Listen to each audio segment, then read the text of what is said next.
Se você é agente comunitário de saúde no Rio de Janeiro, as chances de você morrer antes dos 60 anos são quase o dobro do resto da população. Metade dessas mortes na categoria de ACS acontece antes da aposentadoria. E 6 em cada 10 dessas mortes eram evitáveis. Esse episódio é sobre o obituário que o Brasil nunca viu. Eu sou Pedro Varjão e esse aqui é o Sala de Espera, nosso segundo episódio.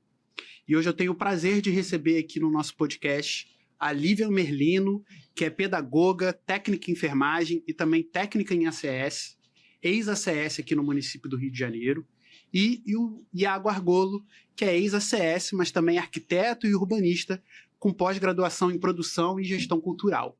Sejam bem-vindos, Lívia, Iago. Obrigado. E aí Obrigada. eu queria começar essa conversa com vocês perguntando um pouquinho como é que vocês chegaram nessa profissão tão nobre de agente comunitário de saúde, como é que foi a chegada de vocês nessa profissão e quais eram as expectativas que vocês tinham no desenvolvimento desse trabalho.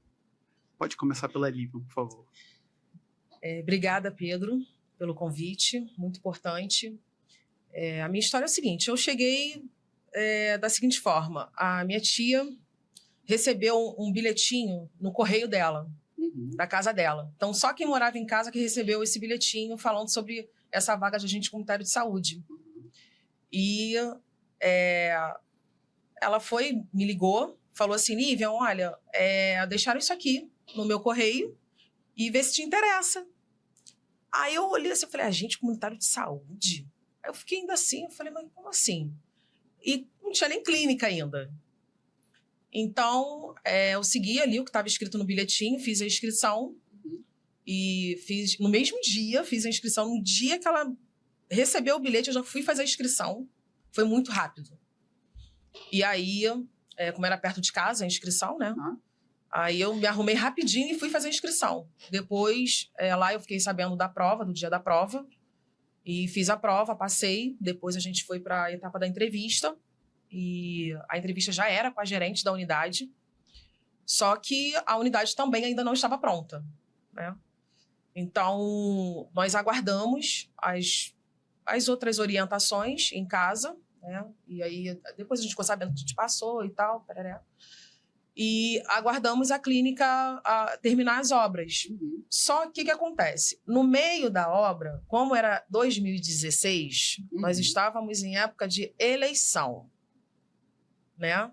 Então, na época, o que o Eduardo Paes fez? Ele colocou a gente para trabalhar, né? E agilizou a conclusão das obras antes de dezembro. Só que antes da conclusão da obra, a gente já começou a fazer os cadastros nas ruas. Sim. Né? Então, não tinha ninguém na recepção, que vulgo chamamos de acolhimento. Sim. Né? Então, não tinha ninguém na recepção. Eu estava, assim, radiante, porque eu já estava vindo de um desemprego com uma criança pequena. Minha filha tem 14 anos, na época ela tinha 4 anos. Então, estava todo mundo assim, bastante feliz com aquela expectativa. Estavam todos entrosados e nós fomos divididos em equipes provisórias para poder fazer esse cadastro nas ruas. E começamos a fazer esses cadastros. E aí, para mim, até então estava tudo bem. Até o dia que, quando a clínica ficou pronta, a gerente reuniu a gente e falou assim, olha, agora nós vamos decidir aqui as equipes e tal. Aí eu fiquei, caramba, que equipe que eu vou cair? Será que vai ser a Carolina Meyer? Na época era esse nome. Será que vai ser a equipe Marília? Vai ser a equipe Hermínia e tal? E a gente ficou naquela expectativa. E a gerente vira e fala assim, além de da gente já ter decidido quem é que vai ficar na equipe tal, vocês vão vão fazer a escala de vocês do acolhimento. Aí eu olhei assim, eu falei, gente, ai, meu Deus, tem que ser menos impossível, não é possível. Falei assim, oi? Eu que acolhimento?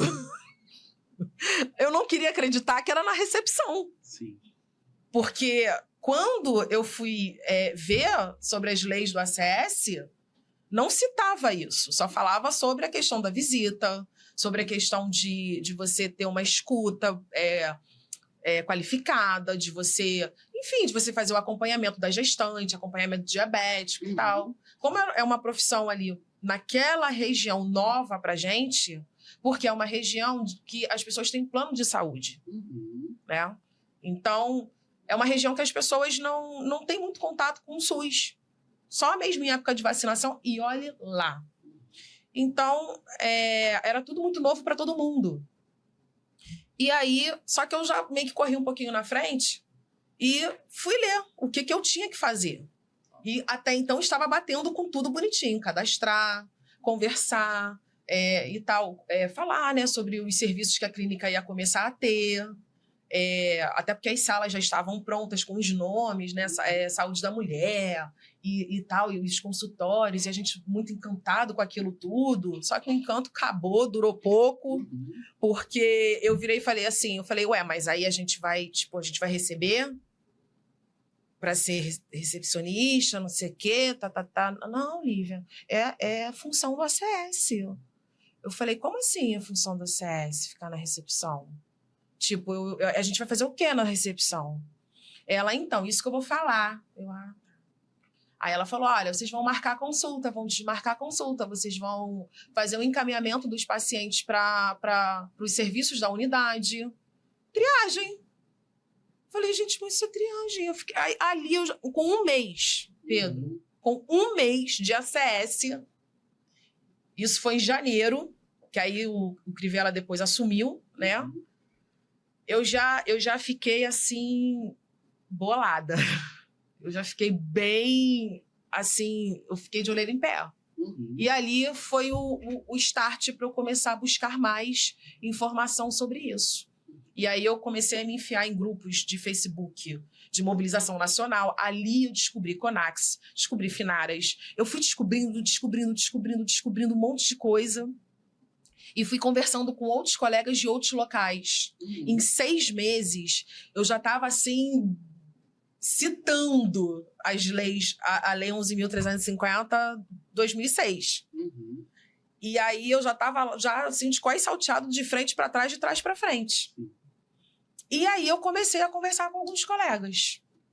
Eu falei, gente, mas não é estranho? E não, Lívia, não, Lívia, mas Lívia, mas tá tão difícil, né? A gente ganhava um salário na época, tá? Deixar assim, bem... A gente ganhava um salário. E aí eu falava, não, gente, tudo bem, mas assim, não é estranho. Gente, tá estranho isso. E não tinha ninguém, Pedro, para chegar e falar assim, Lívia, realmente. Mas será que tem como a gente conversar, falar alguma coisa, fazer alguma coisa, a gente tentar na paz, entendeu? Não é chegar e botar um pé na porta, não. Não tô aqui, nem 10 anos depois eu tô botando pé na porta, por que lá atrás eu vou botar pé na porta? Não tem necessidade de botar pé na porta. Só que não teve ninguém, Pedro. E eu acho que é ali que começou a loucura toda, porque aí eu fiquei muito frustrada com a profissão, porque dali veio a recepção, e que a gente também cortou um dobrado para aprender a mexer no VitaCare, porque é prontuário, você mexer no prontuário do paciente, eu já achei aquele estranho também. Mas não é o médico e o enfermeiro, o técnico que não mexe no prontuário? E sem contar que o Rio de Janeiro ele usa VitaCare. O restante do país usa o SUS. E eu descobri isso também. E aí eu falei, ferrou. Porque assim, eu vou ter muito acesso. Eu vou ter muito a informações que, para mim, não vão ser interessantes. Não vai fazer tanta diferença no meu trabalho. Não vai. Por que eu vou saber, por exemplo, você tem 20 mil abas lá com vários relatórios de várias siglas, de metas e metas e metas e metas e metas, e metas que eu nem sabia que meta que era aquela, e que eu nem ia usar aquela meta dali. Então, assim, e aquele paciente estava incluído também naquela meta dali, de não sei o quê, de código isso, código daquilo. Aí tem o SSA2, quem é ACS vai saber o que eu estou falando, do SSA2. E tem clínica que não usa o SSA2, é porque varia de clínica para clínica. A minha usava. Tinha uma série de imposições na minha clínica. Então, a gente marcava, desmarcava, e uma enfermeira maravilhosa, ela se prontificou de ficar no acolhimento com a gente, dando todo esse suporte. Então, ela se dividia entre fazer o atendimento da população, demanda livre, consulta marcada, visita domiciliar e de ajudar os ACS. Se não fosse ela, eu acho que eu ia ficar até hoje embolada com o VitaCare. Ela que ajudou todos os ACS. Nós começamos com 30 ACS na clínica. 6 em cada equipe. Eram 5 equipes, né? 6 em cada equipe. E aí, ela com aquela paciência dela maravilhosa, uma didática incrível, e foi ensinando a gente. Mas ela ficou um mês ali ensinando a gente. Não tinha ninguém para dar um treinamento, não tinha ninguém, nada. É tipo assim, ó, vai. E, ao mesmo tempo, ela que atendia também a população ali também.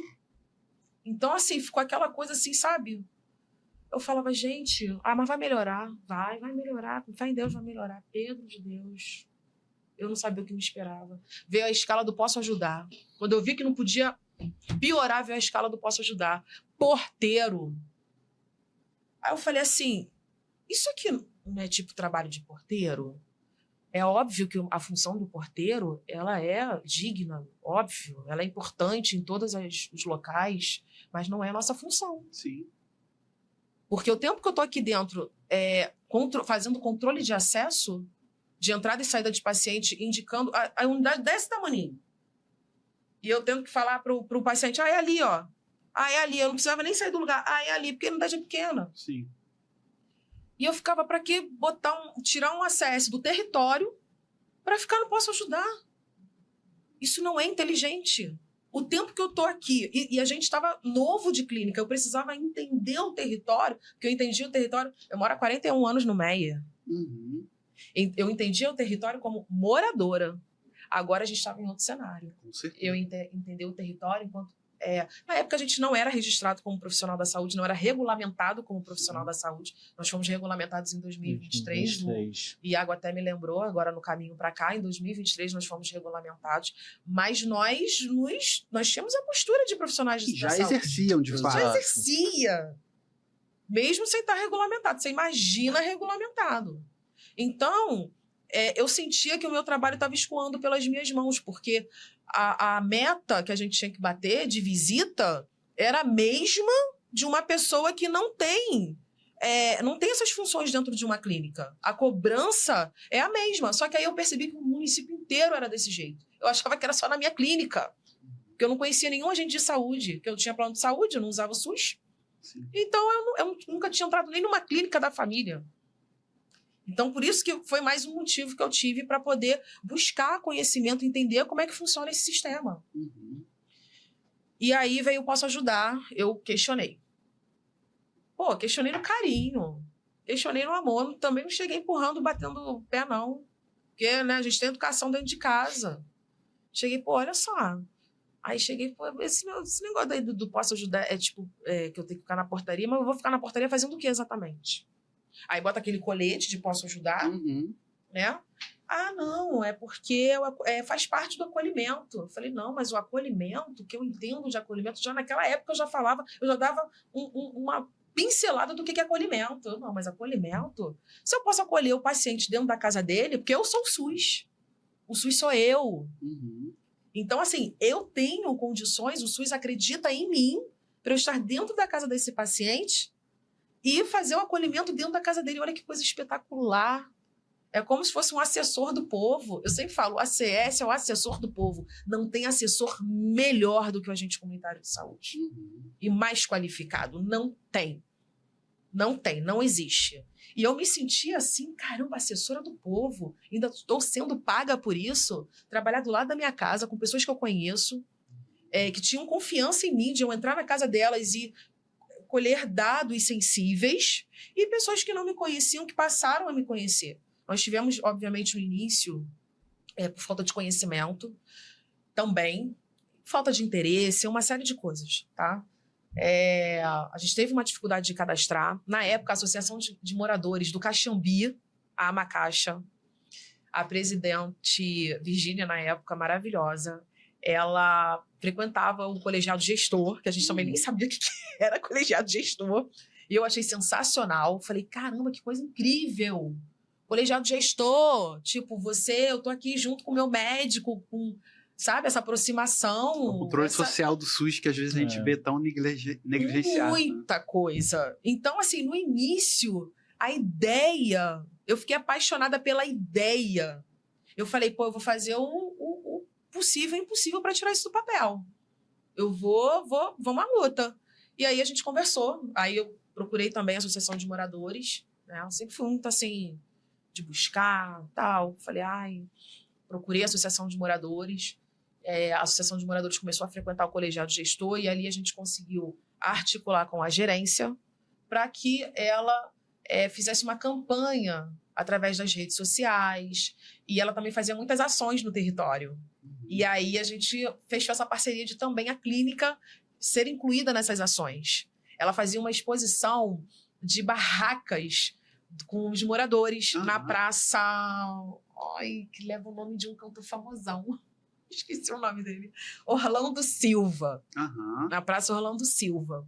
E aí ela fazia essa feira, acho que era uma vez por mês, não lembro, alguma coisa assim. E a gente participava. Então, ali a gente conseguiu, depois de um bom tempo, tá, Pedro? O pessoal era cabeça dura pra caramba também. Pelo amor de Deus. Aí a gente conseguiu, adentrar, né? Primeiro, eles não deixavam a gente entrar nos prédios, não deixava mesmo. E aí a gente tinha dificuldade de bater as metas. Porque como é que eu vou bater meta se eu não tô vendo paciente? Sim. Se eu não sei nada daquele paciente. Como que eu vou registrar isso como meta? Minha meta não foi atingida. Sim. Então a gente ficou um bom tempo nisso. Bota aí 1 ano nisso aí, tá? Ficou muito tempo nisso aí. E aí depois eles falaram que a meta da unidade era 20 mil cadastrados. E aí veio mais um problema. Aí eu falei assim, 20 mil cadastrados?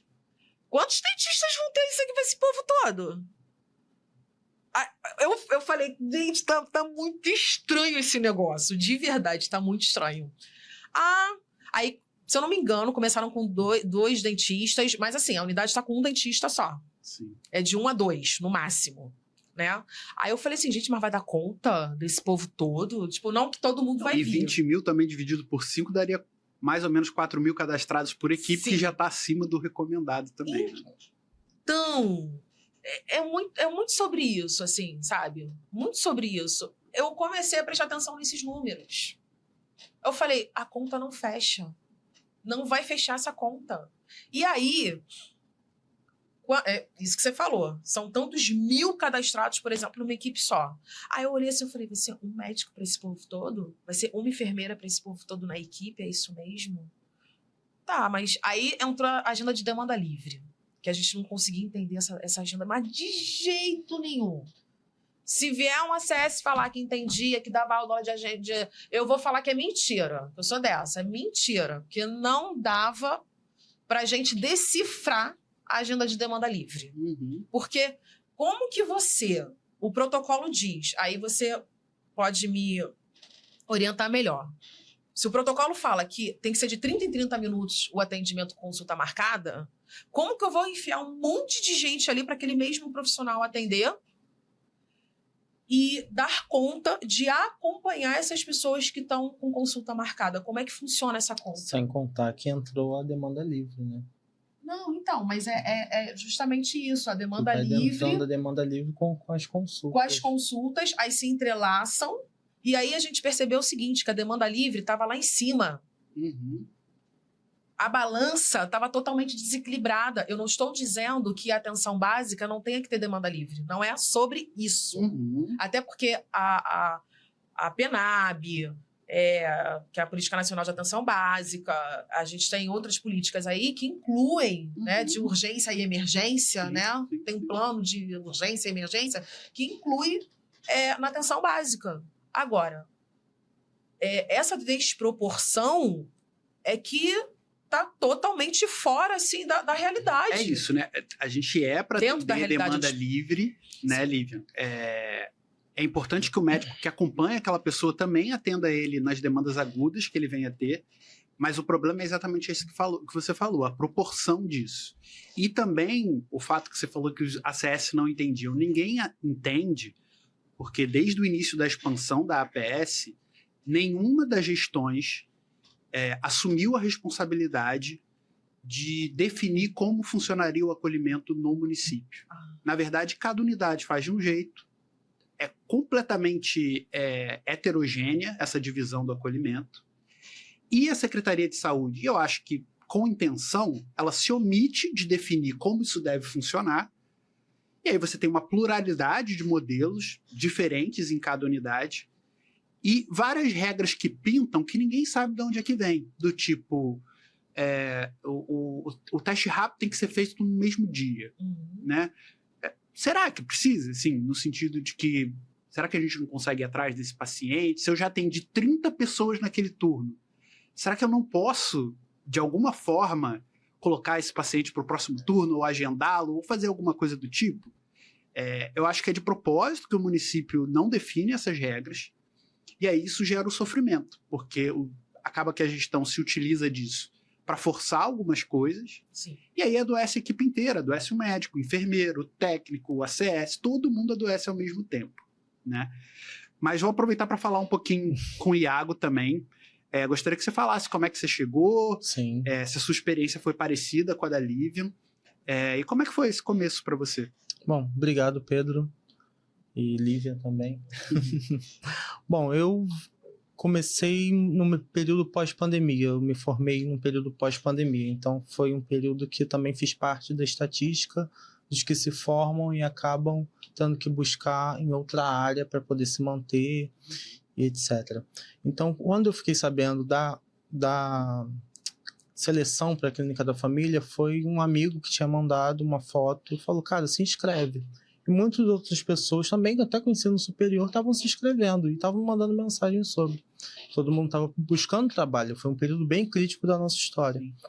Então, quando eu cheguei, foi também uma seleção bem tranquila e teve depois uma seleção com a gerência na época. E quando eu comecei o trabalho, eu falei, opa, bom, é um trabalho de vida real, não totalmente com a saúde. Você vai cuidar da saúde, mas você vai trabalhar também com a vida das pessoas. Então, eu já estava entendendo que eu seria o primeiro rosto do Estado para essas pessoas virem até mim. Então, tive dificuldade, sim, com o VitaCare, porque a gente teve que aprender, não teve um treinamento na hora, então foi sentar no acolhimento sem saber que estava fazendo acolhimento. Sentar no Covid sem saber se aquilo era uma negligência ou não, se fazia parte da cartilha de trabalho ou não.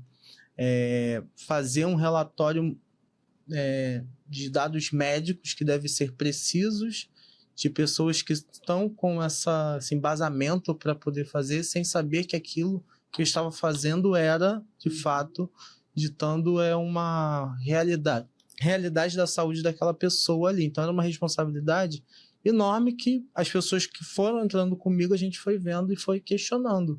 Então, muita coisa que a Lívia falou anteriormente foram coisas que a equipe em si dizia, opa, peraí, eu vou ter que editar se essa pessoa vai ter que fazer o teste rápido no acolhimento. Ela vai me trazer o problema e eu fazer uma triagem daquilo ali. Então, a gente, quanto agente de saúde, estava ditando se iria entrar ou não, ou se iria marcar uma consulta. Então, conforme foram se passando os meses, a gente também foi tendo uma certa experiência que não fazia parte da nossa ossada, se aquela pessoa podia estar com suspeita de tuberculose.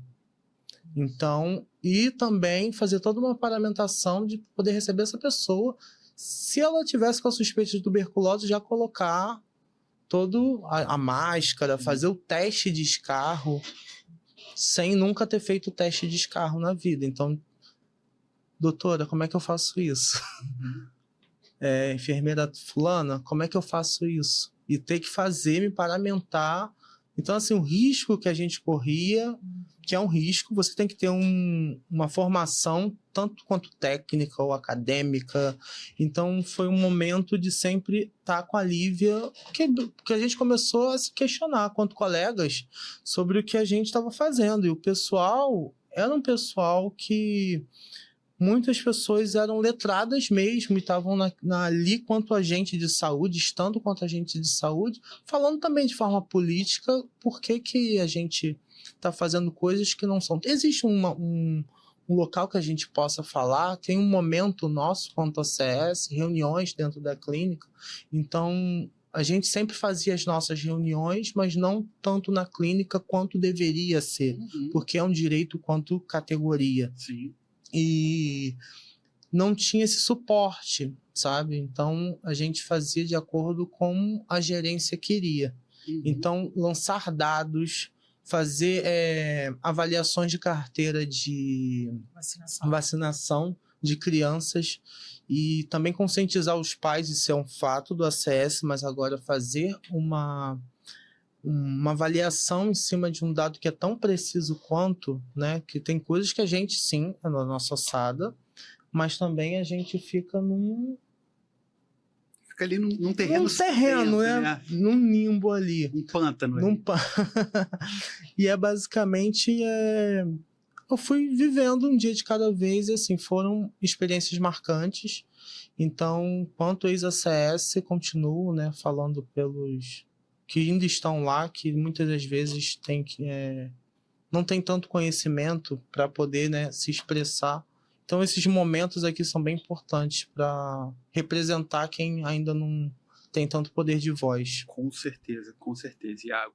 E é isso, assim, eu acho que tem vários dados, e esse dado que eu falei no início do episódio, ele é de um boletim da Fiocruz, que analisou a mortalidade dos ACS de 2010 até 2024, né? E tem certos números que são chocantes, assim, né? Então, o ACS, que é o profissional que passa a vida fazendo a ponte entre o usuário e o SUS, ele está morrendo em média quase uma década antes do esperado, né? Então, a taxa de mortalidade entre os ACS subiu 54% desde 2017, segundo esse estudo, né? Começou a subir ali antes da pandemia, piorou com ela e nunca mais voltou ao normal. Isso. E aí eu fico me perguntando, por que o ACS morre antes da população? Por que o número do ACS é tão alarmante assim? Eu queria saber de vocês, acho que cada um teve uma experiência diferente de adoecimento, Sim. né? Eu queria entender como é que foi esse processo, como que isso foi acontecendo e como isso terminou, de fato, né? Tanto para Livian quanto para você, Iago. Então, se vocês puderem contar um pouquinho da história de vocês, essa trajetória de sofrimento, uma trajetória de adoecimento e de saída da profissão, que nem sempre é porque a pessoa não quer continuar trabalhando com aquilo ou acha que aquela profissão não é boa, mas do jeito que tá, essa profissão adoece as pessoas de verdade. E eu acho que os ACS ainda têm pouca representatividade e voz para falar desse sofrimento e para falar desses abusos que vocês sofrem nos ambientes de trabalho. Então, fiquei livre para contar aí a história de vocês. Bom, eu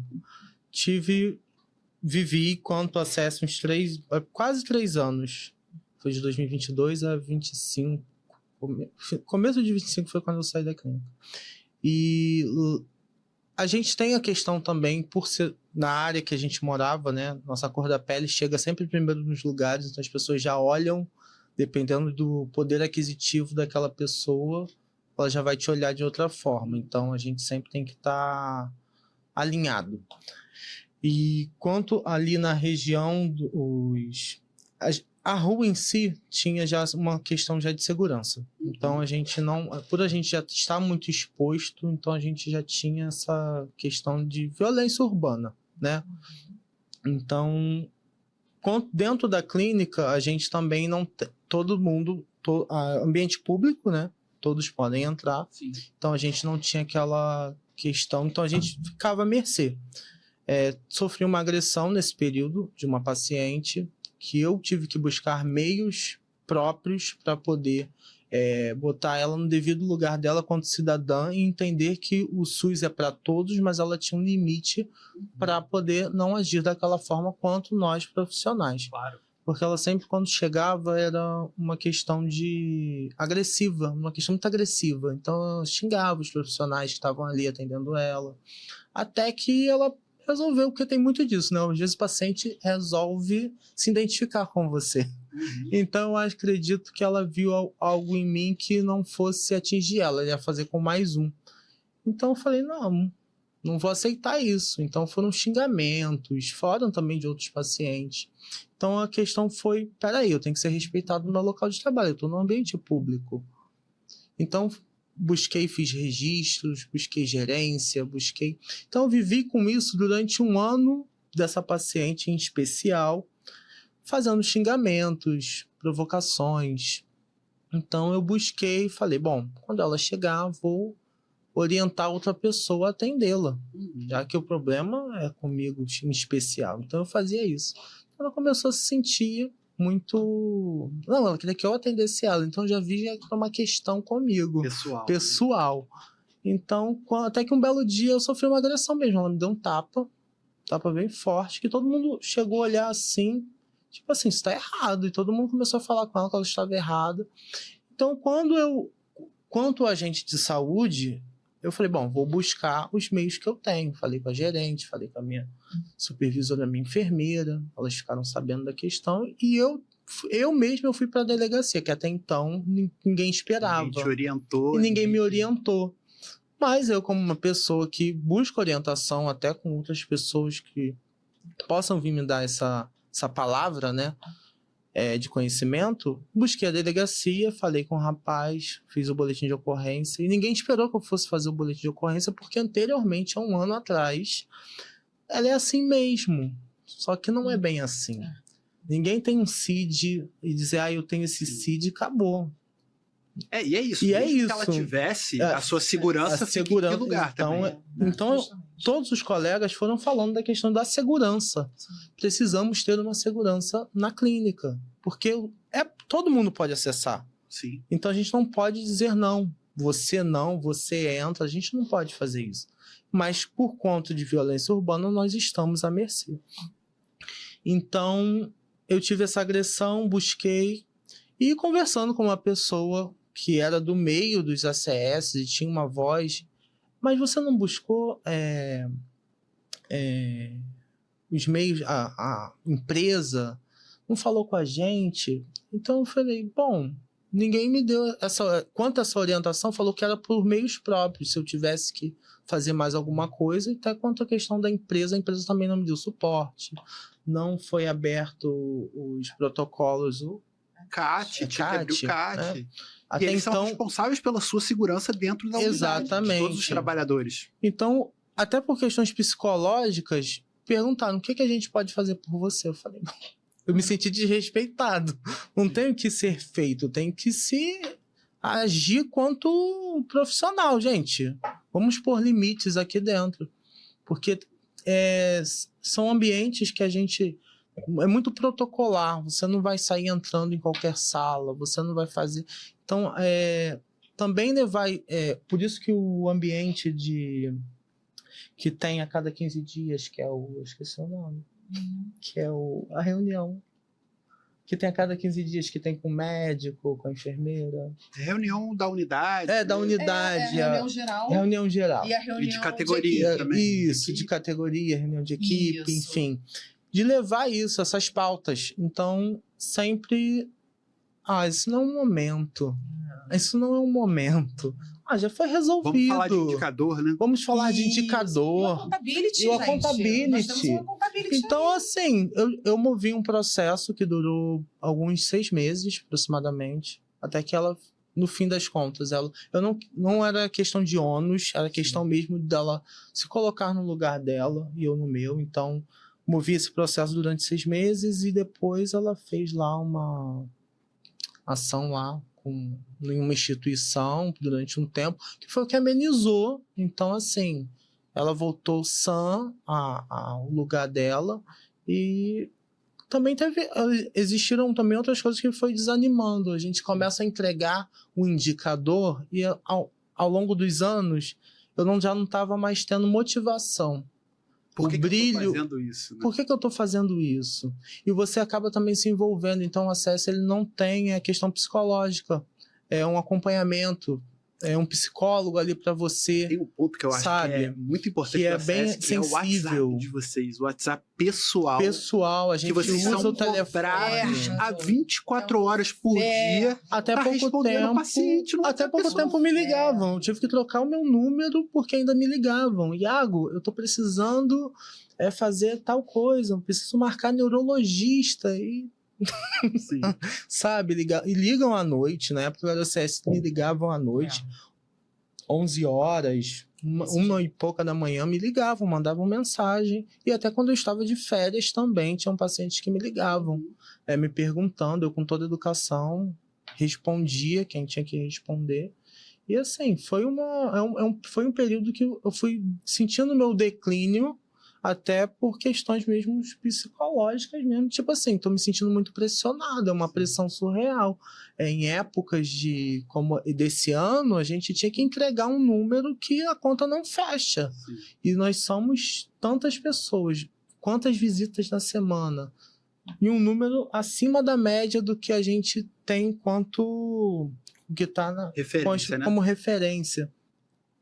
Então foi bem, assim...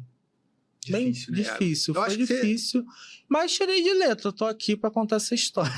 Eu acho que a gente tocou em 2 pontos que são muito importantes e eu acho que afetam todas as categorias, né? Uhum. Acho que a questão da violência é uma questão, assim, aqui no Rio de Janeiro em particular, tanto a violência urbana, a qual a gente fica exposto, muitas vezes por conta do nosso trabalho, Exato. quanto a violência dentro das unidades que parte dos usuários, né? A gente não, é muito importante a gente frisar, a gente não tem segurança pessoal dentro das unidades. Quando a gente tem algum tipo de segurança é patrimonial, ou seja, se quebrarem o computador, é um problemaço. Exatamente. Inclusive vai gente da CAP, gente da OS, vamos fazer relatório para substituir o computador. Isso aí não pode acontecer. Agora, quando é um ACS, um enfermeiro, não puxa nenhuma câmera, um técnico, e eu poder agredido, porque assim, você foi agredido fisicamente, Thiago, mas quantas vezes verbalmente você foi humilhado, foi cobrado dentro ali da baia, que é um lugar muito hostil, porque às vezes eu entendo que a população chega revoltada pelo que eles não conseguem, eles precisam jogar isso em cima de alguém. E o ACS é a primeira figura que eles encontram dentro da clínica, né? E aí eles vão lá e batem no ACS, né? Eu acho que os outros profissionais também sofrem, mas o ACS em particular, por ser esse primeiro contato, acaba sofrendo todas as pancadas. E eu sempre vejo aquela posição do ACS ali na baia, e tem toda a discussão se tem que estar ou não tem que estar, mas partindo aqui da realidade que a gente vive, que os ACS estão lá na baia, quantas vezes esses ACS são agredidos, humilhados, diminuídos? Sim, e a repercussão disso é zero. Não. E teve casos de colegas que, por conta do Bolsa Família, o Bolsa Família foi... Mas esses colegas de outras unidades. Bolsa Família do paciente foi cancelado. Então, a cidadã foi até a unidade, foi até atrás da baia e agrediu a colega, sabe? Então, assim, puxou puxões de cabelo, porque... Então, assim, o peso e a altura são coisas que a gente lança, mas agora as pessoas não têm esse conhecimento de que isso, de como vai funcionar esse sistema, sabe? Como também teve uma mãe que falou que não ia tirar a certidão não, acho que foi CPF do filho.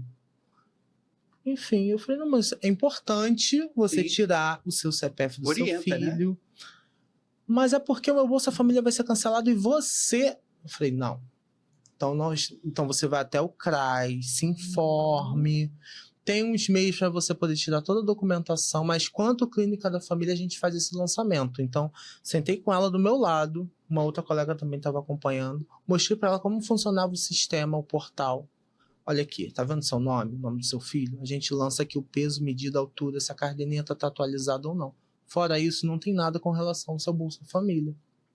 E voltando para a questão da agressão, eu pedi até para a empresa as imagens. E assim, não me foi negado, mas também não existia mais. Então, porque assim... você não é um computador. Se então, você fosse um computador, pelo tempo, eles iam te dar a imagem. Então, houve todo um pedido, solicitação, demora da justiça para chegar na hora e não ter nenhuma imagem. Mas, graças a Deus, eu tinha testemunhas que viram tudo, que estavam presentes. Assim, você tem que ter muito, tem que estar muito fiel do que você está fazendo. Também não tive uma revelia quanto empresa, quanto gestão, que existia na época, tanto que a gestão, surpreendentemente, me deu o apoio que cabia também a ela, que também tem coisas que não estão ao alcance, né? Então, assim, mas o acesso, ele precisa muito de um acompanhamento psicológico. Por mais que tenha o psicólogo na unidade, a gente tem esse detalhe. Então, quando tinha na unidade, a gente pedia assim para ter a marcação, mas não tinha uma exclusividade, um momento para você, sabe? Então tem toda uma questão aí que merece um olhar. E assim, Iago, eu acho que agora com a entrada da questão da saúde mental na NR1, agora as empresas vão ter que se responsabilizar pela saúde mental dos seus colaboradores, né? Exato. E aí eu acho que isso é uma coisa que o Sindicato dos Médicos está bem de olho. Se eu não me engano, eu posso estar errado, tá? Dia 26 de maio entra em vigor essa nova determinação aí da lei trabalhista, e a gente tem que chegar em cima cobrando o plano da empresa para o cuidado de saúde mental dos seus colaboradores e o apoio diante de situações como a sua e da Lívia, que ela vai compartilhar com a gente agora, que precisam de cuidado com as pessoas, são seres humanos trabalhando, né? Eu acho que a gestão, ela esquece, são só números, eles estão muito acostumados a olhar uma tela de computador e olhar indicador para cá, é uma coisa gerencial. Mas o ACS que está lá trabalhando é um ser humano, o técnico é um ser humano, o enfermeiro é um ser humano, o médico é um ser humano. E a gente vive ali num ambiente que a gente pode fazer muita coisa boa, que dá muito orgulho de fazer parte do SUS, mas, gente, é muita pancada também. Sim. E você tem que perseverar muito, muito para continuar por 5 anos dentro de um mesmo emprego na atenção primária, seja a categoria que for, né? Certo. Mas e você, Lívia? Conta um pouquinho da sua história pra gente. Eu tinha dito, né, a forma como eu ingressei como ACS e como eu já fiquei muito frustrada, né? Eu entrei em 2016 e pedi demissão em 2018. Eu já pedi a demissão em 2018 doente e não sabia. Porque eu saía da clínica com taquicardia, crise de ansiedade, e eu, todo domingo, a minha mão ficava suando, eu não conseguia dormir. Então, já eram os sintomas de adoecimento que para mim era normal. Eu normalizei. Eu não tomava remédio, eu não tomava medicação. Eu sempre pensei assim, não preciso. Eu entendo como é que funciona aquilo, eu tô ali porque eu quero, ninguém botou arma na minha cabeça. Então, eu tinha essa linha de pensamento. E trabalhar, você arranjar emprego tá difícil, então a gente se sujeita a isso, mesmo eu tendo ensino superior completo, eu não estava conseguindo arranjar na área, por quê? Porque tudo pede indicação, você termina a universidade, você não consegue ter uma oportunidade, eles não te dão uma oportunidade. A gente vive num país que, assim, é um dos mais altos em termos de números de pessoas que têm ensino superior e não atuam nas suas áreas. E aí, é uma pedagoga vindo para a área da saúde. A sorte é que eu estudei pedagogia hospitalar. Então, eu fiz 6 meses dessa matéria na faculdade e aí, de alguma forma, eu achei muito interessante. Falei, tá aí, interessante. Acho que eu seria uma pedagoga num hospital desses aí, porque o hospital, a linha de cuidado em relação à atenção básica é bem diferente, né? É uma complexidade totalmente diferenciada. E aí, eu achava que indo para a clínica da família, eu ia vivenciar aquilo que eu estudei na faculdade. Que eu achei lindo. Doce ilusão. Nossa! Meu Deus do céu! E sem contar que a atenção básica, ela tem o PSE, Programa de Saúde na Escola. E eu fazia aquilo. Era maravilhoso. Eu fazia questão. Aí juntava eu com uma outra colega que é professora. E aí a gente sentava e tal. Pô, vou fazer o quê? Bebê e tal, aquela coisa toda. Só que depois eu falei assim, cara, eu não tô sendo paga para ser pedagoga dentro da unidade. Aqui o meu cargo é de ensino médio. Então, não adianta você ficar dando um sangue todo e você, na verdade, com todas essas escalas que tem dentro da unidade, escala de recepção, vulgo acolhimento, escala de vacinas, que o acesso fica na vacina como escriba, escala de Covid, tem clínica aqui, tem escala de Covid, né? Tem escala de Covid. E foi uma grande briga esse negócio do ACS estar no atendimento de Covid paramentado, correndo riscos biológicos que não fazem parte, em tese, das atribuições de vocês. Escala de Covid, tem ACS que fica na escala de coleta de sangue e por aí vai. Né? São muitas escalas. Deixa eu aproveitar, Lívia, só para fazer uma reverência aos funcionários, todos os profissionais do SUS, né? Você falou do PSE, e eu concordo que a gente sempre está extrapolando aquilo que a gente deveria fazer, porque a gente faz com o coração também, muitas vezes, né? E muitas das vezes, nas unidades, nesses meses temáticos, ou no PSE, a gente gasta dinheiro do nosso bolso. Sim. A gente faz vaquinha entre os funcionários para deixar a unidade bonita para os usuários, para comprar material para fazer alguma apresentação no PSE. E depois a gente é tratado como descartável, tirando do nosso próprio bolso. Eu ganhando um salário, eu lembro até hoje que eu fiz um PSE, mas eu sou muito criativa, então eu lembro até hoje que eu combinei com a diretora, e assim, lembrando que o PSE é o Programa de Saúde na Escola, e aí a diretora ela passa para a gente a necessidade da escola. Então, não somos nós que programamos ali qual vai ser o tema. Não, eles dizem o que eles precisam e aí sim a gente senta para poder ver o que a gente pode contribuir. Sim. E aí eu comprei do meu bolso, assim... Eu comprei uns brindezinhos, né? E combinei com a diretora de colar esses brindes. Ó, o pessoal vai me imitar. De colar esses brindes embaixo das cadeiras. Sim. E era uma turma de adolescente e tal, né? E adolescente é uma turma, assim, que você tem que... É difícil. Cara, tu tem que ser muito maneiro pra tu conseguir prender a atenção de uma galera de você falando, olha... DST, né, sobre DST, doença IST, infecção sexualmente transmissível e tal, Enfim, violência dentro da escola. Então, a gente abordava vários assuntos, né? E aí, foi muito interessante, porque tava todo mundo, assim, todo com aquela cara, assim, tipo, de novo. Lá vem esses caras, Lá vem esse povo chato. E aí, a gente chegou, gente, olha só, o negócio é o seguinte... eu já botei o brinde logo no início. Não deixei pro final, não. Sim. Ó, o negócio é o seguinte, tal, pereré.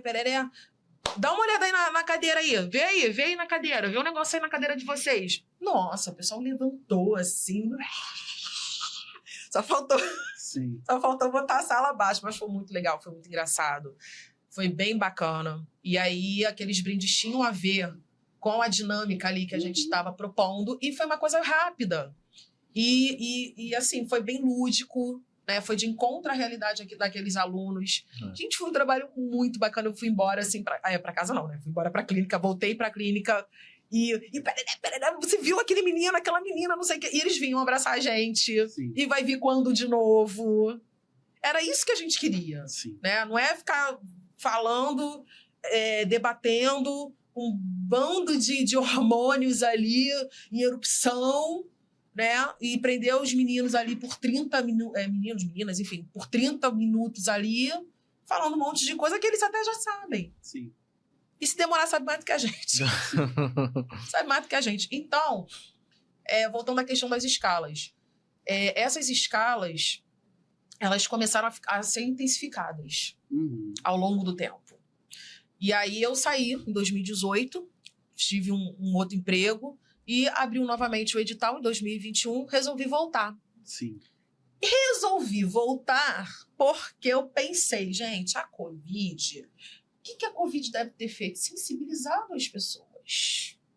A Covid, cara, eu pensei, a Covid, poxa, eu perdi pessoas queridas, eu peguei Covid, enfim, minha memória ficou um horror, eu colho isso até hoje. Então, assim, eu pensei, não, deve estar assim, né, mais habitável ali, né, de você trabalhar. Sim. Gente, quando eu cheguei em 2021... É aí que você se engana. Olha, tava pior do que em 2016. Mas não tinha, assim...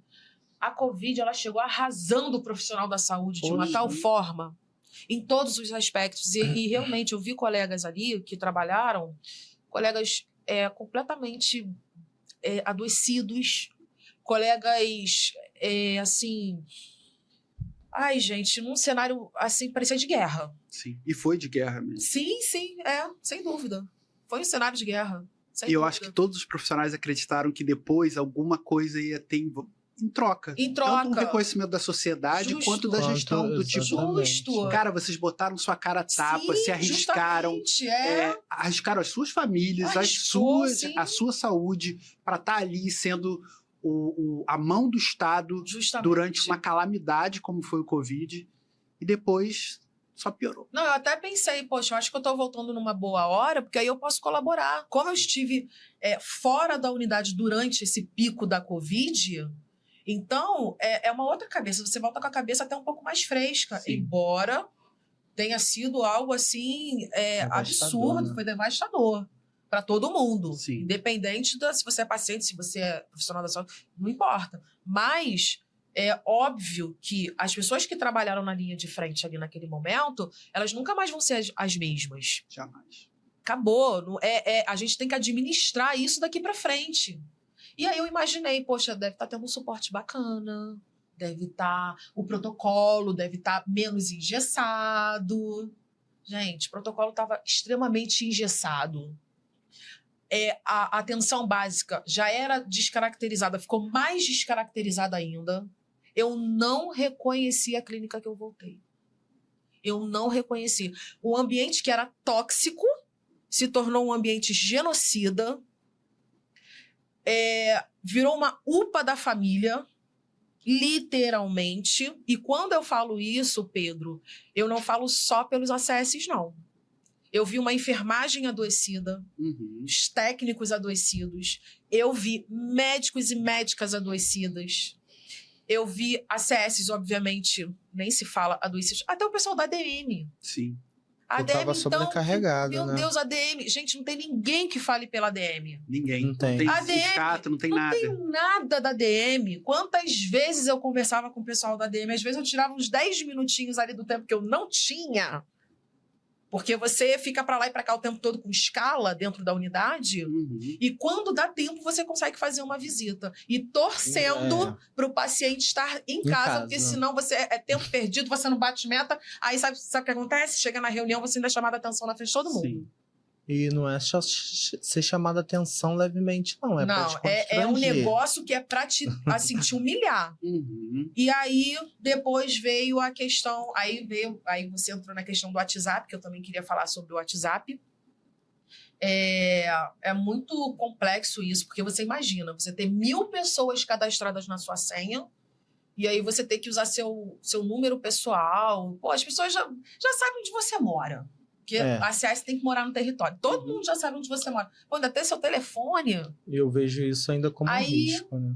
Aí, o que eu fiz? Eu fui e peguei um número à parte.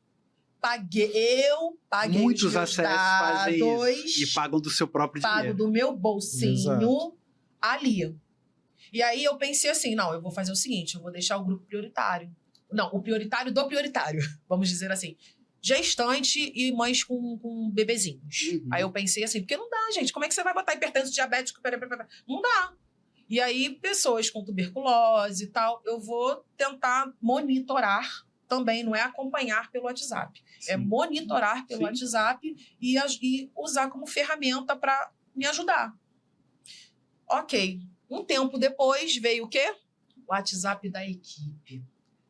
Então, isso é uma, assim... Tem ACS que concorda, tem ACS que discorda. respeito os colegas que concordam com o WhatsApp de equipe, mas eu tenho minha opinião e eu vou falar a minha opinião, gostando ou não. Então, olha só. O WhatsApp de equipe é o seguinte.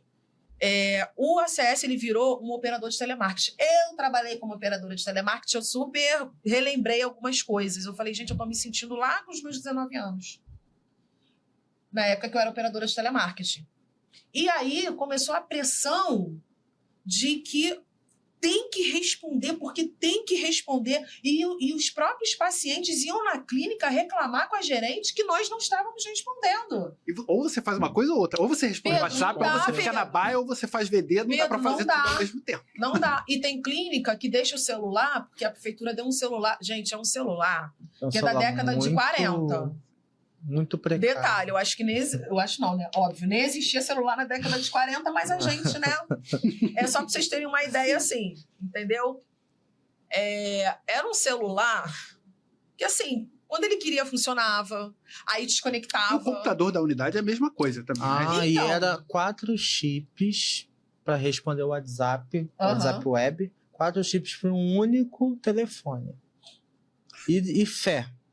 Tá entendendo? Muita fé. É muita fé. E sem contar que, assim, como é que eles fazem? Aí você tem um telefone na baia e você também tem a opção do computador na sala dos agentes. Na sala dos agentes é um computador por equipe. Que é sempre uma briga em toda a... Exato. Um computador por equipe é uma dor de cabeça. E aí, aproveitando isso, eu estava conversando com uma colega outro dia, vários municípios pequenos do Brasil já dão tablets para todos os ACS. Sim. Isso seria uma que maravilha. seria uma bela solução tecnológica. Até para vocês irem na VD já poderem fazer. Já lança ali, o negócio já vai. Porque aí vocês fazem a VD, volta 6 ACS da equipe para a unidade, para um computador. E aí, se vocês não lançam no tempo, a culpa é de vocês. Da semana que vem. Porque aí, assim, aí eu ficava assim, gente, eu não sei o que eu faço. Se eu paro para responder para o paciente ou se eu paro para lançar Bolsa Família, por quê? Porque tem a pressão do Bolsa Família, porque se fechar a época, tem esse lance, Sim. tem um determinado prazo X ali, que você tem que fechar aquilo dali para poder lançar o Bolsa Família. É uma briga danada, joga paciente para lá, joga paciente para cá, uma loucura. O paciente vira uma bolinha de ping-pong. Uma loucura. Aí o paciente lá de Campo Grande vem parar no Meio, do Meio vem parar no Campo Grande, vem parar no Flamengo, vem parar não sei aonde. E os ACS brigam entre si, até entre as clínicas. Sim. Porque um pega o contato do outro. Sim. Eu já vi isso. Um pega o contato do outro. Olha só, fulana, aqui não sei, a pessoa não sabe nem quem é o ACS. Nunca viu nem a cara do ACS. Fulano, olha só, e não sei o quê. E fala desaforo para outro ACS, o outro também recebe desaforo. Não, mas eu falei porque olha só o que tava... E aí, gera aquela loucura toda em um dia. Só que tem um outro dia, a gente tem que voltar outro dia para trabalhar. E aí, resumo da ópera.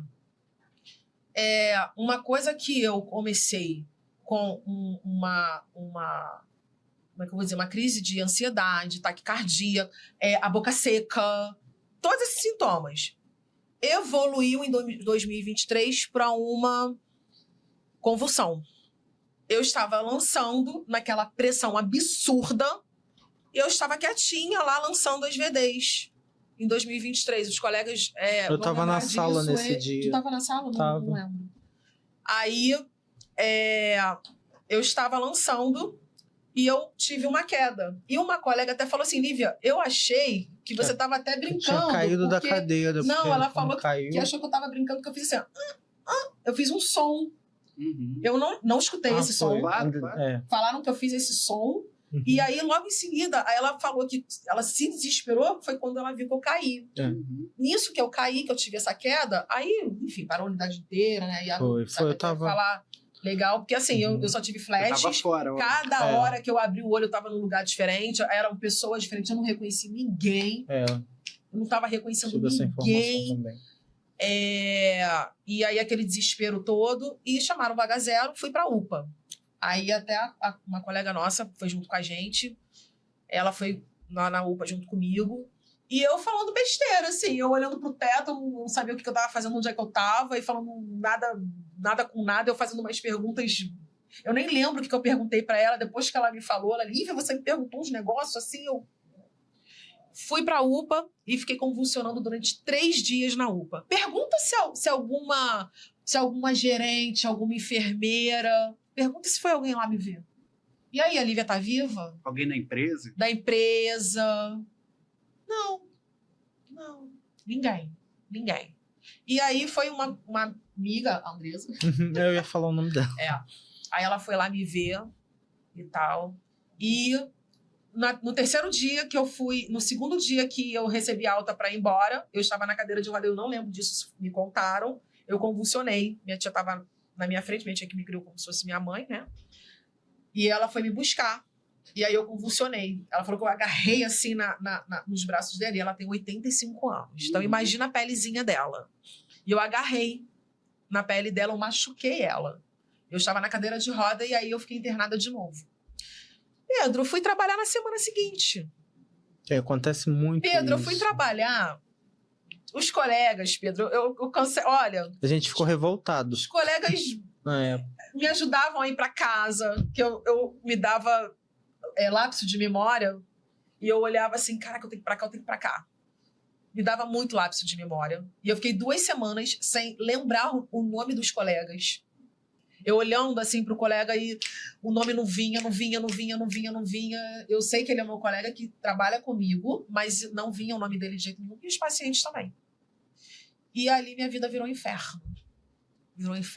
Lívia, desculpa te interromper, eu tô até emocionado aqui, assim, porque... Virou um inferno. É desumano, assim, o tratamento que a gente recebe, né? Eu queria morrer, Pedro. Eu não sei nem se eu posso falar isso aqui. Mas eu comecei a tomar medicação acima do permitido. Eu vou tentar falar da melhor forma, dar uma filtrada, tá? Eu comecei a tomar medicação acima do permitido para trabalhar dopada. Então, eu lembro claramente de um colega que virou e falou assim para mim: cara, essa não é a Lívia que eu conheço. Eu no acolhimento, lá na recepção. Sim. Chegou uma hora que eu tava na recepção que eu tava assim, ó. Eu não queria sentir, Pedro. Eu queria ser tocada e não sentir. Eu só queria acabar com aquela minha dor. Era muita dor, Pedro.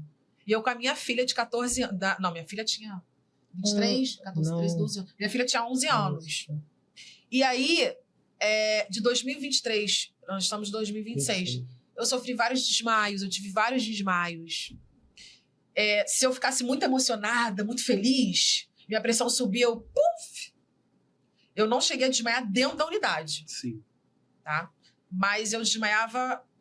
Assim, eu ia na casa de alguém, de alguma tia, se eu fosse no mercado, era nesse nível. E a síndrome do pânico, depois eu descobri, fui fazendo exames, que eu sentia muito choque no pulso. Então, eu descobri, fiz a ultra. Eu tenho derrame nas articulações das mãos, pulsos e tornozelos e a hérnia de coluna. Tudo isso por causa dessa profissão.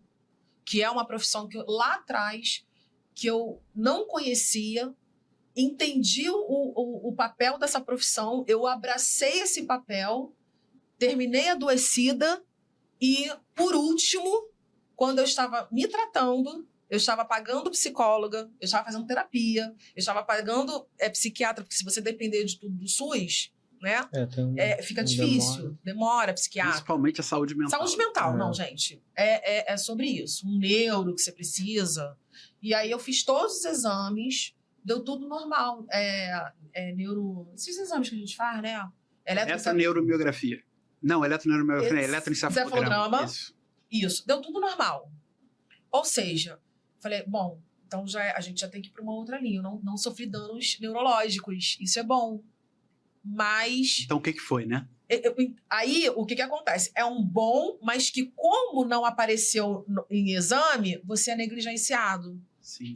E você descobre que o problema não é físico. Não é físico. Eu tenho marcas aqui no couro cabeludo que o médico falou. Isso é estresse. Porque começa a dar as bolinhas. Queda de cabelo. Então... O que a boca não fala, o corpo fala. Justamente. E aí, nisso tudo, eu comecei a me tratar. as coisas começaram a melhorar pro meu lado, né?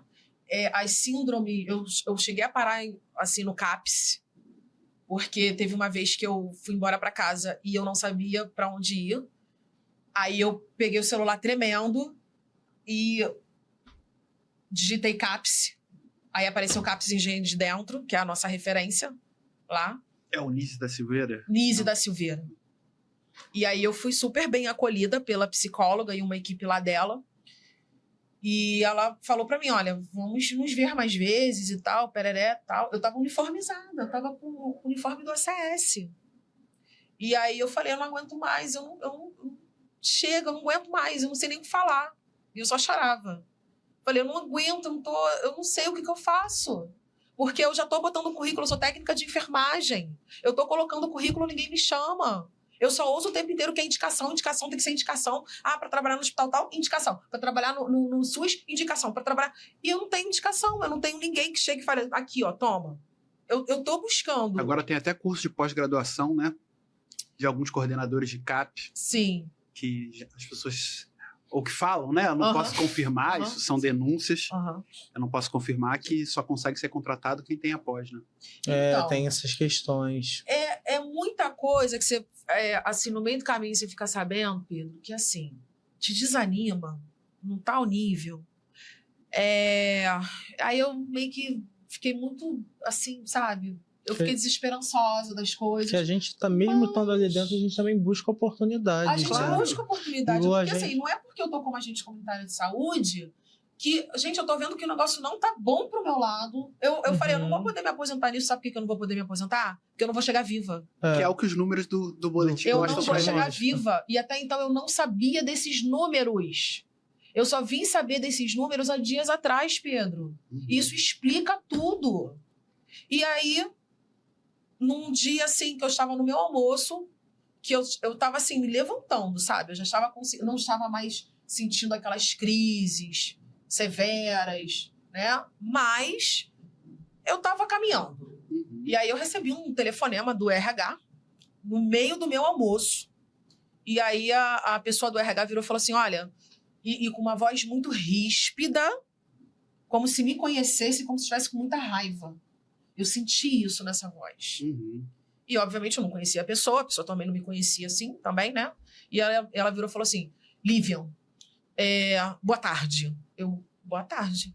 Pois não. E olha que eu atendi, hein? Porque eu não costumo atender, não. Eu sou também dessa vibe desse povo aí que não atende gente que não conhece. Número desconhecido. Número desconhecido. Hoje em dia não tem mais como. Pedro, por acaso eu atendi. Por acaso eu atendi, porque eu não ia atender. Por acaso eu atendi. Falei, vou atender, né? Porque vai que, né? Vai que é alguma oportunidade também, né? Porque eu tô botando currículo. Sim.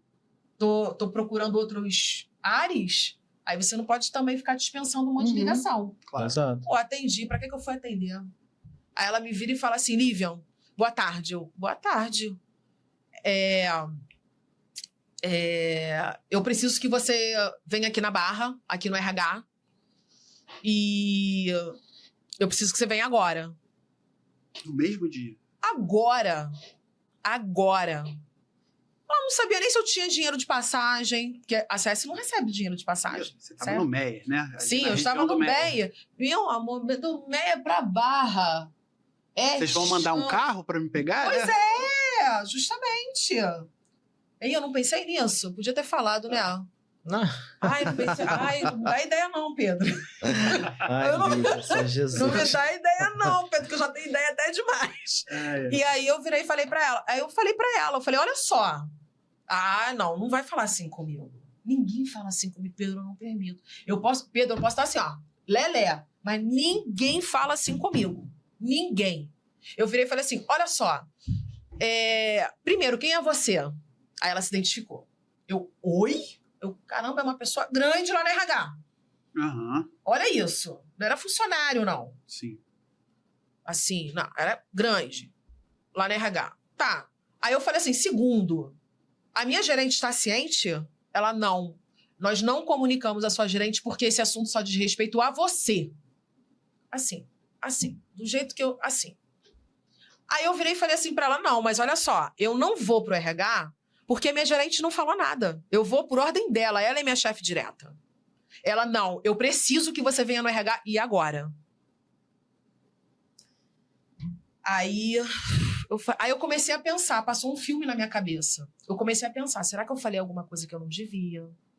Será que... A gente se culpa, né? Eu comecei Exatamente. A gente passa, o que eu fiz? Onde é que eu Foi errei? na hora, Pedro. Aí eu pensei, será que eu falei alguma coisa? Será que eu não deixei... E detalhe, eu gosto de imprimir os relatórios das minhas metas de vez em quando. Não sempre. Então, eu tinha impresso meus relatórios e eu estava satisfeita com aquele trabalho ali. Eu tinha... tava as minhas gestantes acompanhadas. Assim, o MEI é muito pouca gestante, porque é um bairro de idosos. Então, a gente consegue fazer um acompanhamento com um pouquinho mais de qualidade. Sim. E aí, elas estavam acompanhadas. Os poucos bebês que nascem no MEI, eles estavam acompanhados. Os hipertensos, diabéticos, eu já tinha lançado. Eu comecei a pensar nos números. Falei, bom, então, o número a gente pode descartar. Eu pensei, comportamento. Falei, caramba... Eu melhorei tanto, assim, em relação a... Eu nunca fui, assim, nervosa de falar. Jamais. Iago, Nívia me sempre foi desmente aqui, tranquila. Sempre foi me tranquila. desmente aqui, pode falar. Ela tinha só o senso crítico dela, que é justo e... Mas, assim, você pode me perturbar dentro da unidade que eu não vou chegar no teu nível entendeu? Não vai rolar. Como já aconteceu. De uma pessoa... Eu no Covid, paramentada, depois de Covid, tá? Faz nem muito tempo. Eu paramentada, uma menina deste tamanho veio me encarar porque ela falou que eu estava demorando a atender. O ACS demorando a atender o Covid. Aí Pode a gente isso, entra naquela questão Pode do isso. que o cidadão não sabe como funciona a eu clínica acho da que isso família. é método. Eles deixam Exato. tudo meio misturado, porque aí Justamente. sobra para todo mundo. E eu estava sozinha na sala do Uhum. Covid, porque a técnica, ela se divide entre a sala do Covid, isso até hoje nessa... Sim. Se E tem divide... tudo, né? Vacina, teste rápido, Covid, teste rápido. Covid. O técnico de enfermagem. medicação, Curativo. administração de medicação, porque E a o pessoa sai da curativo, demanda. gente, não esquece do curativo. Ai, gente, curativo, pelo amor de Deus. Porque elas Curativo. penam. Sendo que nessa altura do campeonato, Ali pra o Pedro, olha que interessante. Eu já era técnica de enfermagem. Eu fiz o técnico de enfermagem. Que muitos acessos fazem, né? Fazem, com certeza. E aí eu fiz o técnico de enfermagem um pouco antes dessa minha segunda volta. Em 2021, eu já estava como técnica de enfermagem e já estava buscando uma colocação nesse mercado. E não tinha conseguido. Falei, abriu o edital de novo? Eu vou tentar, porque eu não vou ficar a ver navios, eu tenho conta para pagar, eu tenho uma filha para cuidar. Né? Afinal de contas, eu sou mãe solteira. Sim. Né? Então, eu preciso... ainda tem isso, né? É muita coisa, Pedro, ainda tem isso. Mas, assim, Iago, Respira. eu tenho que respirar, gente, porque tá me dando gatilho. Não, eu Deixa eu vou só tomar uma Respira, fica aguinha. tranquilo. tomar água, Lívia. Enquanto isso, eu vou falar um pouquinho, assim. Eu quase chorei aqui no momento que você estava Preciso só dar falando. Hoje eu consigo E- falar sobre isso sem chorar, sem me alterar, mas assim, é só É difícil. dar uma respiradinha. Por que eu me emocionei, né? Eu vivenciei recentemente, há pouco, sei lá, tem 2 meses, uma agente comunitária da minha unidade foi assassinada, né? A Amanda? Ai, Foi meu assassinada e eu tava lá Amanda. no dia, eu fui a pessoa que Deus. Eu chorei tanto. Meu que Deus. fiz o atendimento da Amanda, né? Que fui com ela pro hospital. A Amanda, a gente não pode esquecer da Amanda nunca. E É não foi duro. uma morte totalmente relacionada É com duro. o trabalho em si, né? sim, Foi uma questão do Sim, ex-marido. Uhum.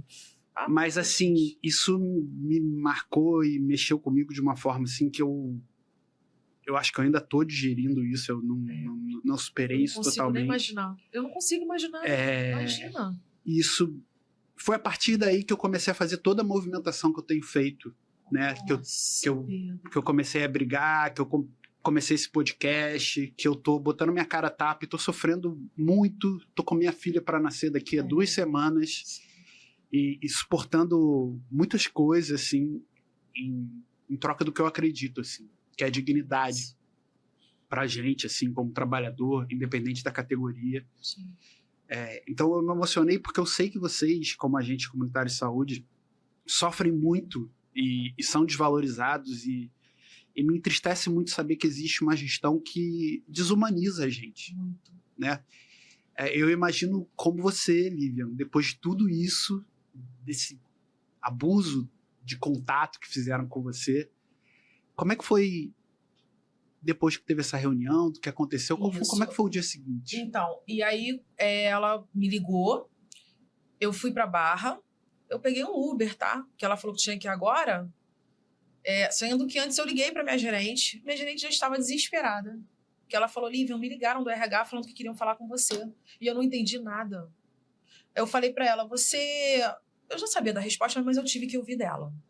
Falei, mas você, assim, acha que eu fiz alguma coisa que não foi legal, algum trabalho que eu deixei de fazer? Eu falei, pode falar. Falei, a gente tem isso já era uma outra gerente, tá? Deixar bem claro. Uhum. Uma gerente completamente, uma escuta totalmente humanizada, tá? Eu já estava com uma outra escutativa, gerente. Que é tão falado tanto em escutativa. Justamente. Pois é, mas dentro que é Pra bom gente nada. não tem Pra jeito. gente não tem.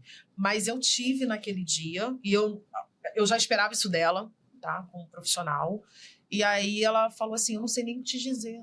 Porque eu jamais faria um negócio desse de deixar o RH falar com você antes de eu falar com você. Se você tivesse algum problema da unidade, eu ia ser a primeira a te chamar pra gente conversar.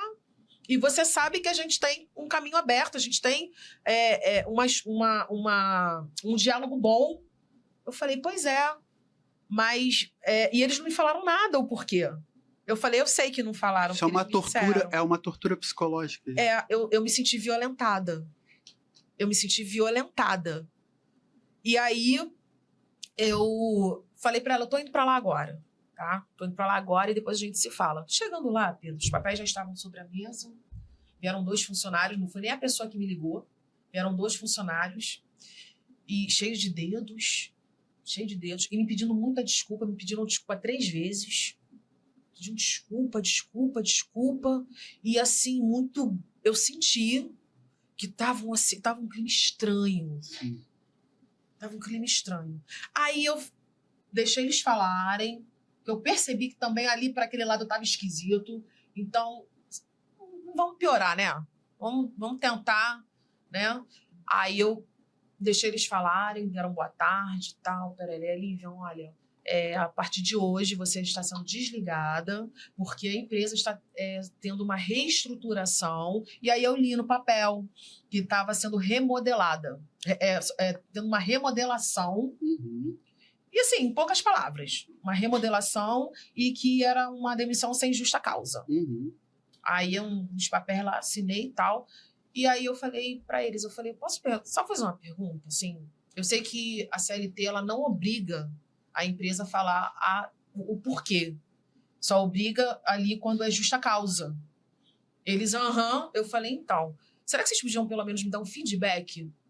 Porque, assim, eu não tô conseguindo entender o que eu fiz para poder ser demitida. Eu tenho muitos anos de ACS. Eu quero entender que perfil é esse que eu não tô atendendo. E do nada, depois desses anos todos, agora que a empresa foi entender que eu não tenho mais esse perfil, por que eu não tenho esse perfil agora? E por que não me demitiram antes? Agora que me demitiram? Ou melhor, então por que me admitiram? Sim. Eu não tô conseguindo entender. Eu falei, eu só queria só essa resposta. A resposta que eles me deram. Nós não temos essa resposta. Nós só estamos fazendo aquilo que nos foi passado. E a gente, assim, deseja de todo o coração para você que você consiga uma recolocação no mercado, que você consiga alcançar seus objetivos. E ali falaram até algumas palavras que eu já entendi nas entrelinhas. Eu entendi completamente nas entrelinhas. Eu percebi na voz, no tom de voz, eu percebi no olhar, eu percebi que eles estavam... tinha alguma coisa ali no ar. Eles estavam, de alguma forma, constrangidos, bem constrangidos. Perfeito, é isso mesmo.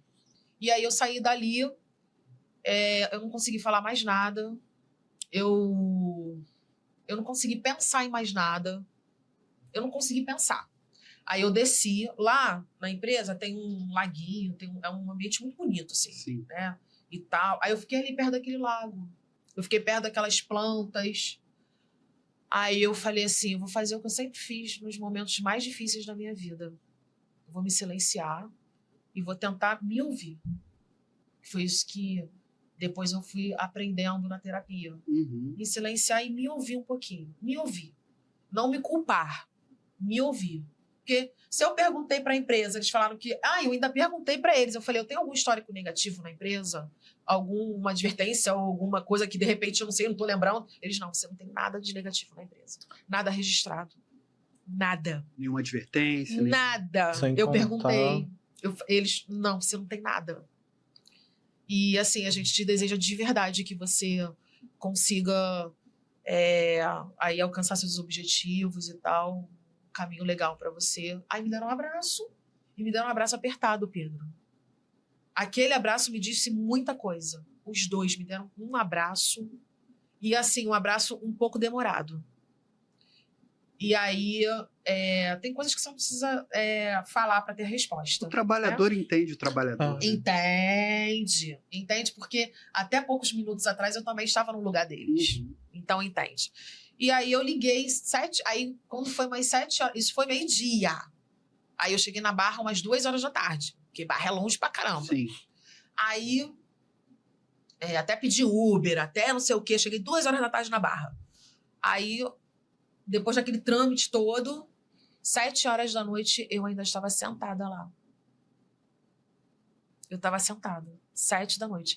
Aí foi ali que eu consegui, que eu peguei o telefone e liguei para minha gerente. Minha gerente, Lívia, pelo amor de Deus, o que está acontecendo?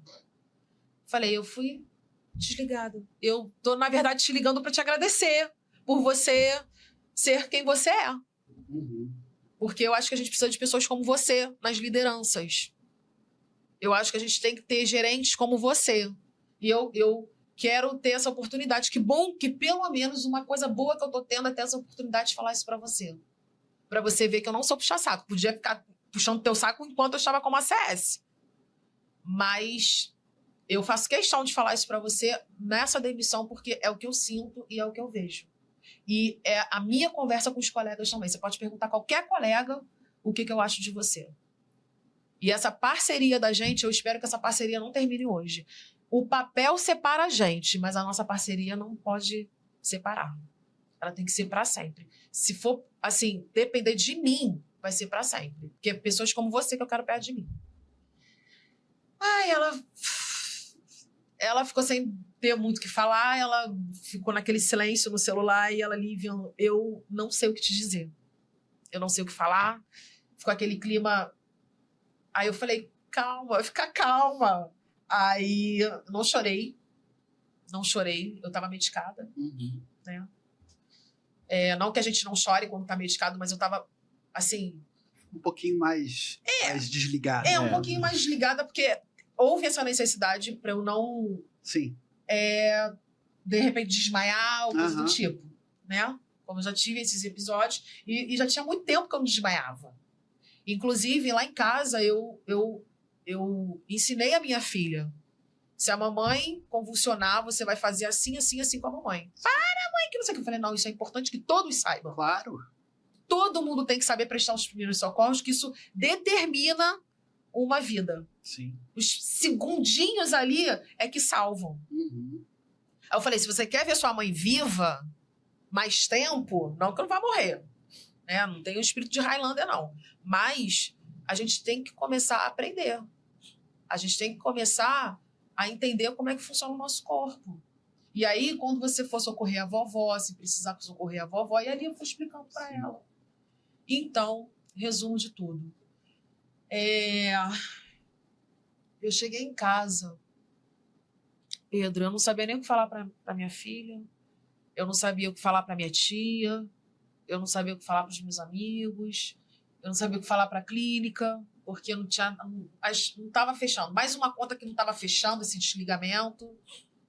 E aí depois vieram falar que a CAP ia reduzir os agentes comunitários de saúde de 6 para 5. E agora para 4. Ah, meu pai do céu, aí eu também não tô sabendo. Nossa, aí vai ser um surto coletivo. Vai ser um surto coletivo. Parece que o plano daqui para frente é 4 acessos por aqui. Então, mas sabe o que acontece? É o que eu converso hoje com os colegas.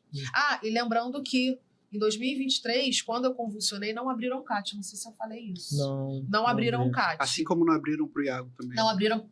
Sabe o que Que eu até entendo então disso? houve uma movimentação, desculpa, Não, no meu imagina. caso, com o meu caso, que nem eu sabia o que estava acontecendo, então não me davam informação de nada, sabe? Então, assim, você fica estatalado quando você tem os direitos para, Sim. né, se movimentar e não. E assim, o pior é que a gente só fica sabendo das coisas depois. Depois. Porque do nada. você tá tão abalado Sim, você tá ali que em como é que estado de choque. como é que você vai pensar? Gente, eu convulsionando 3 dias, como é que eu vou pensar em CAT, Pedro? Exato. Pedro, eu não tava lembrando nem onde eu morava, Pedro. Como é que eu vou pensar em CAT? Essa responsabilidade é da empresa Uhum. e do Como que eu vou gestor. lembrar de CAT? Eu não sei. E outra coisa. Aí falam assim, não, mas o CAT... E chegaram a falar... Quando eu comentei isso na unidade, chegaram a falar para mim assim, não, Lívia, mas o CAT ele é aberto quando é acidente de trabalho. Ou seja, você está indo para casa ou você está voltando a sofrer um acidente no trajeto. Nós vamos abrir o CAT. Uhum. Foi isso que me falaram. Aí uma psiquiatra que me questionou, abriu o CAT? Deu um estalo na cabeça dela.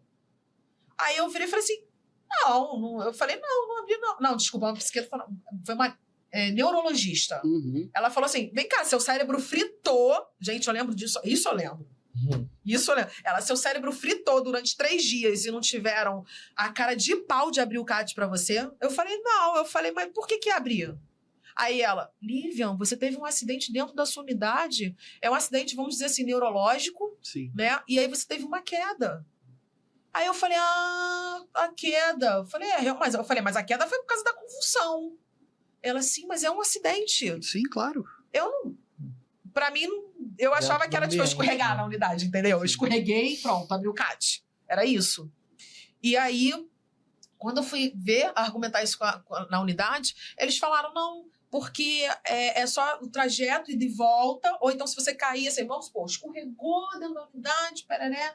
Aí, realmente, aí você se acidentou dentro da unidade, né, desse tipo de acidente, aí a gente abre. E outra coisa, passou o prazo de abrir o CAT. O CAT é 48 horas. Alguma coisa assim nesse sentido, que passou o prazo. Aí eu falei, mas eu tava convulsionando 3 dias, como é que eu vou abrir o CAT em 48 horas? Uhum.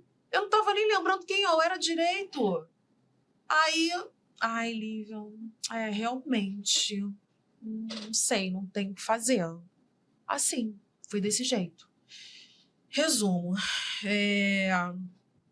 eu fui para casa, depois lá da questão da demissão, aí eu mandei um WhatsApp para clínica, e eu fiz questão de falar no WhatsApp que a gerente, eu ainda botei assim, antes que surjam ruídos desnecessários, eu quero relatar que a gerente tal não tem nada a ver com isso. Inclusive, o próprio RH me informou que ela não sabia do ocorrido. Ou seja, passaram por cima dela. Quem foi que passou por cima dela? Isso tem sido recorrente, isso aconteceu em outras demissões, agora também nesse período de greve dos enfermeiros. Eu tô dos médicos.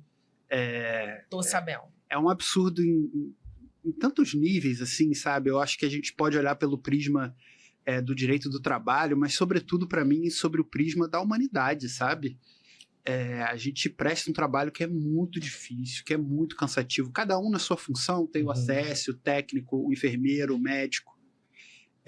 E ser tratado dessa forma, como descartável, quando a gente sabe que muitas vezes a gente fez muito mais do que a gente deveria ter feito. Com certeza, a gente gasta dinheiro do nosso bolso. É uma sensação. Um monte de coisa. É uma sensação assim de injustiça e de objetificação da gente, né? E aí eu falo do direito do trabalhador mesmo. O trabalhador é tratado como se fosse uma peça de reposição de um computador, de uma máquina. Um número, né? E a gente sofre com tudo isso. E né? sem contar que a cara de pau da empresa foi tão grande que quase 2 semanas depois já tinha uma pessoa no meu lugar. Não deixou o lugar vago. Eles colocaram uma pessoa no meu lugar com um estereótipo bem diferente do meu. E eu fiquei me perguntando, será que eu sofri racismo? Porque o racismo ele é muito velado e às vezes a gente não percebe, como o Iago falou. A nossa cor da pele, Pedro, ela chega primeiro, sabe? Você não precisa nem abrir a boca, você não vai falar nada. A cor da nossa pele já chegou. Então, você imagina a nossa cor da pele chegando e questionando, sabe? E nessa altura do campeonato eu já não estava questionando mais nada, porque para mim já estava bom do jeito que estava. Eu só estava tentando botar um pouco a minha cabeça no lugar para eu poder ver se eu conseguia um outro emprego. Porque não adianta você sair completamente adoecido de um lugar genocida e você se enfiar num outro emprego e aí você começar a ter 1000 gatilhos, né? Obviamente, eu já ia entrar num outro emprego sem maiores... eu não ia ficar criando ali aquela fantasia toda, né? Não, a gente não é, né? Somos adultos. Mas, no mínimo, um lugar digno pra gente poder trabalhar. Digno. Estresse tem em todos os lugares, a gente lida com pessoas, é estressante. Pressão também a tem pressão vai ter em todo... todos os lugares. Metas e tal, são todos os lugares. Né? E é importante a gente ter meta, porque a meta ela te diz ali como é que está o seu trabalho, se você recua, se você vai em frente, ela te dá um termômetro ali do seu trabalho. Um norte do seu trabalho. Então, diante disso tudo, eu me questionei como mulher, me questionei como mãe, eu me questionei como profissional, porque numa violência dessa, você não fica se questionando só num papel. Você se questiona como um todo, na integralidade, né? Você se questiona como um todo.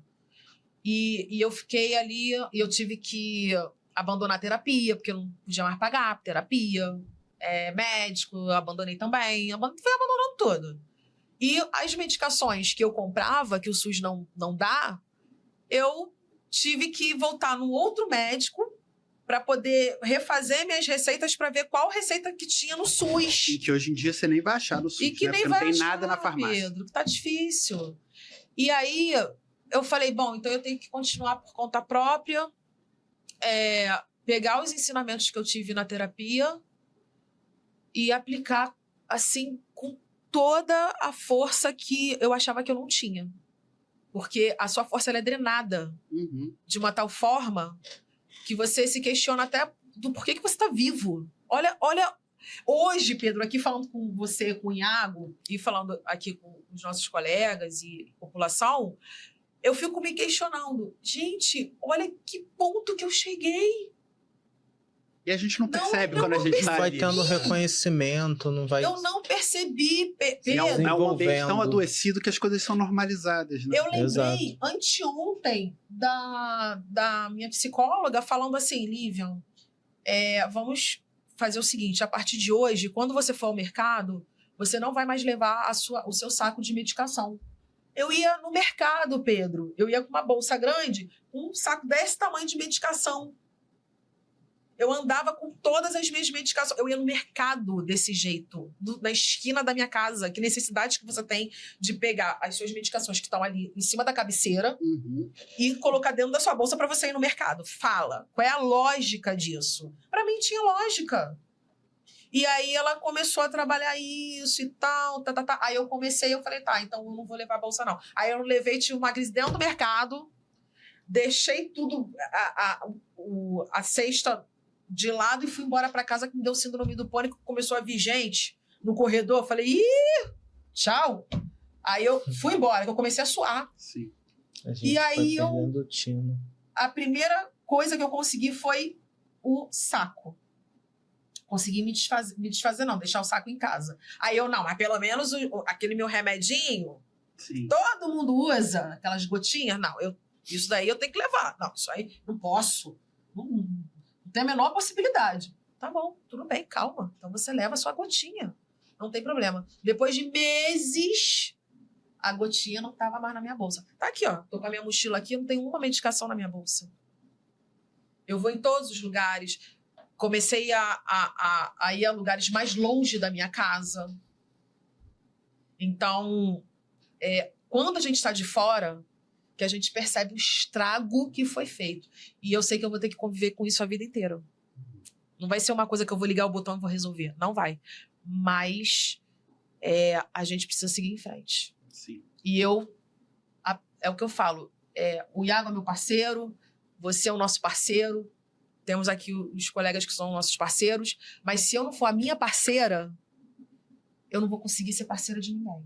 Com certeza. Então eu primeiro tenho que me ajudar. Com e certeza. É isso que eu tô fazendo. A gente está caminhando aqui para o encerramento do podcast. Passa rápido, né? Muito!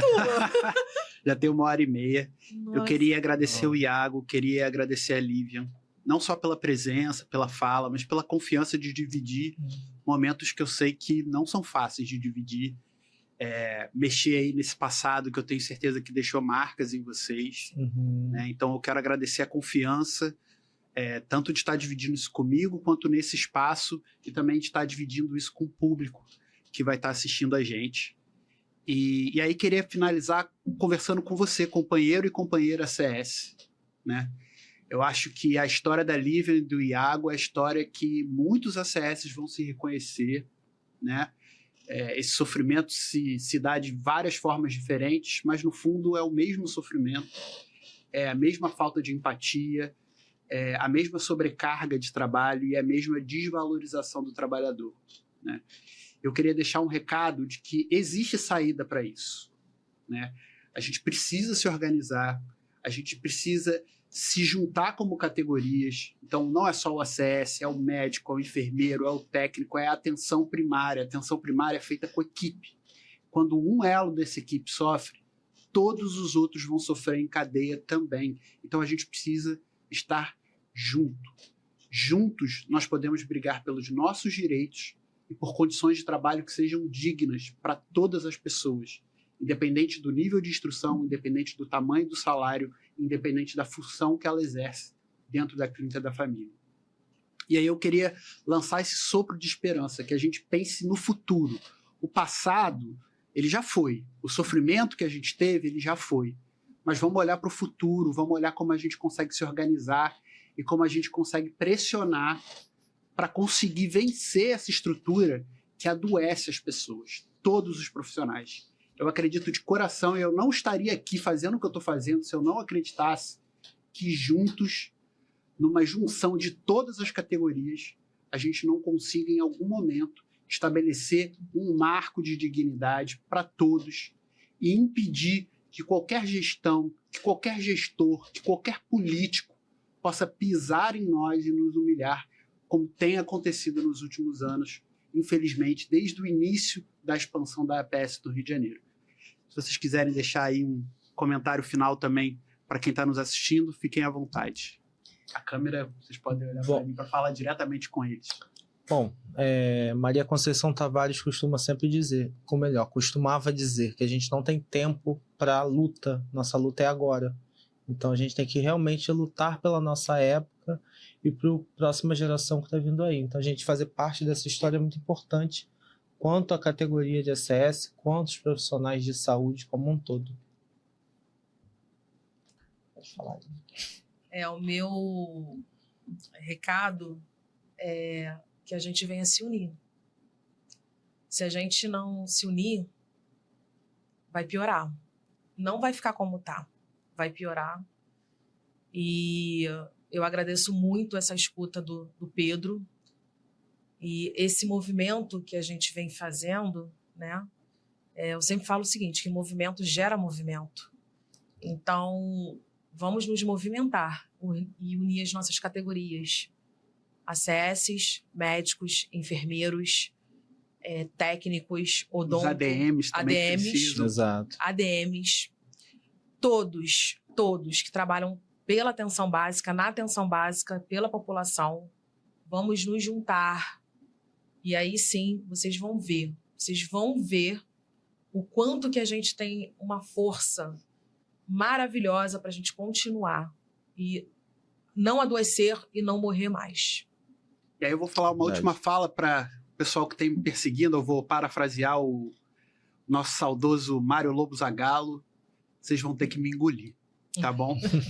Esse foi o 2º episódio do Sala de Espera, Vozes da Ponta, obrigado pela presença e até o próximo episódio.